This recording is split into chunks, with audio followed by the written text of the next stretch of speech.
सुनीता को गोविंदा देवे केते कोटी भरण पोषण। छाड़पत्र हेले गोविंदा देवे कोटी कोटी भरण पोषण। गोविंदा जातक द्वितीय विवाह लेखा। गोविंदा बॉलीवुड को अनेक सुपरहिट फिल्म देइछंती। आज मध्य बेस एवं विश्व लक्ष लक्ष लोक तांको भल पाती। किंतु छाड़पत्र खबर प्रसारित होगा पर एवं अनेक प्रश्न उठा जाइछि। गणमाध्यम रिपोर्ट अनुसार गोविंदा मोट संपत्ति प्राय 18 नियुत डॉलर अर्थात 150 कोटी टंका। गोविंदा आय अनेक उत्सर आसी थाए, जो सफल फिल्म कैरियर, ब्रांड एंडोर्समेंट एवं रियल इस्टेट निवेश अंतर्भुत।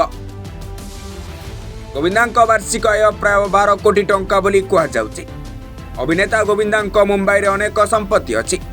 तांकर सहर रे 2टी घर अछि, गोटे जूर केडिया पार्क रे एवं अन्यटी मर्थ आइलैंड रे।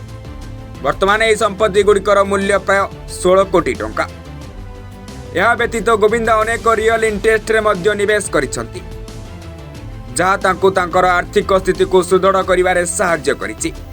एबे प्रश्न उठिछि, छाड़पत्र परे गोविंदा स्त्री केते भत्ता दाबी करि परिबे? आपनकु कहि रखुछु जे तांको स्त्री केते भरण पोषण दाबी करि परिबे ता कहिबा कष्टकर। किंतु हाँ, केवल कोर्ट रे चूड़ांत निर्देश बहुत। दर्शक बंधु, बॉलीवुड अभिनेता गोविंदा एवं तांको पत्नी सुनीता आहूजा कौनसी ना कौनसी कारण खबर रे रही थांती। एबे खबर आसीछि जे उभयंक वैवाहिक जीवन रे सब किछि ठीक चली नहीं। गोविंदा एबे जणे मराठी अभिनेत्री सह प्रेम संपर्क रखिथिबा चर्चा हेउछि।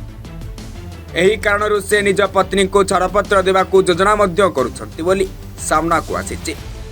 ए मध्य रे गोविंदा वकील ललित बिंडल एक बड़ खुलासा करिसंती। से कहिसंती जे किछि भूल बुझामणा जोगु सुनीता 6 मास पूर्वे छाड़पत्र पई आवेदन करिथिले, किंतु एबे दंपति सेमानंकर मतभेदर समाधान करिसंती।